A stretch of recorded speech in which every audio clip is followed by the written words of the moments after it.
eo amin'ny pejy ny fampandrosoana kosa dia noho ny fisian'ny tompam-pamokarana herinaratra avy amin'ny alalan'ny masoandro ao amin'ny commune ambanivohitra Mahaboboka faritra Atsimandrevana dia tokantrano misy 80 no misitraka herinaratra hatreto. Niova ny andavanandrom-piainan'ny mponina sasany ety amin'ny commune ambanivohitra Mahaboboka nanomboka ny fisian'ny tompam-pamokarana herinaratra avy amin'ny alalan'ny masoandro. Anisan'ireo mpanjifa an'izany herinaratra izany ity renim-pianakaviana ity. Na dia vidiana 330 sy 240 ariary aza ny kilowatt isan'andro dia mahazo tombony amin'ny barotra izay ataony izy. Ankoatry ny vata fampangatsiahana dia mampiasa tele sy jiro ihany koa izy ao an-tokantranony.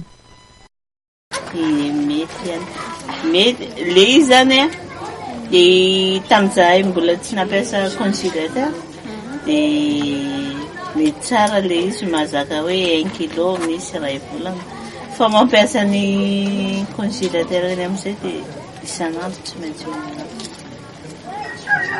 raha metraka foto-drafitrasa dia dingana telo no tsy maintsy arahana raha ny fanamariana nety ny sekretera mpanatanteraky ny ADER na ny agence de développement de l'électrification rurale. Zany misy ilay plan izay mametraka an'ilay avy amin'ny politika amin'ny secteur dia avita ny plan dia miroso amin'ny étude ny mpanadihadiana dia avy eo amin'ny lancé an'ilay appel d'offre amin'izay dia efa vita izay dia ilay olona no mahazo an'io proposition io no manao ny contrat d'autorisation dia efa vita izay dia miroso amin'ny asa amin'izay dia mitantana azy izy avy eo.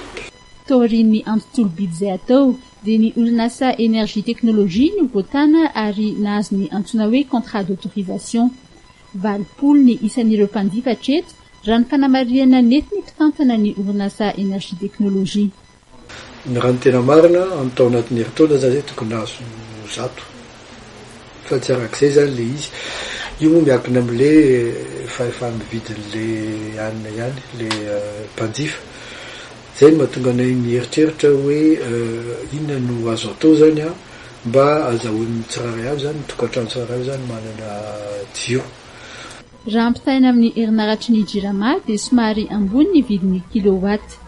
Eo amin'ilay vidina kilowattheure zany misy zavatra tsy azo ialana zany satria mizara misy taxe zany dia misy ofana compteur dia ao koa zany ny resaka amortissement.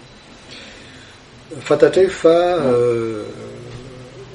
lafo le izy raha oharina amin'ny jirama ary ny vidin'ny jiro zany isaky ny centrale dia tsy mitovy. Ny na samy centrale solaire za tsy mijery an'ilay centrale hoe hydroélectrique na centrale thermique. Ny solaire ny lafolafo kokoa zany teknolojia ampiasaina. Marihana fa 17 sy 700 tapitrisa ariary ny teti-bidin'ity tompam-pamokarana ity ka ny 720 tapitrisa avy amin'ny fanjakana, ny fitaovana avy amin'ny GIZ dia nitetina 770 sy 200 tapitrisa ariary ary 10 tapitrisa ariary kosa avy amin'ny orinasa énergie technologie.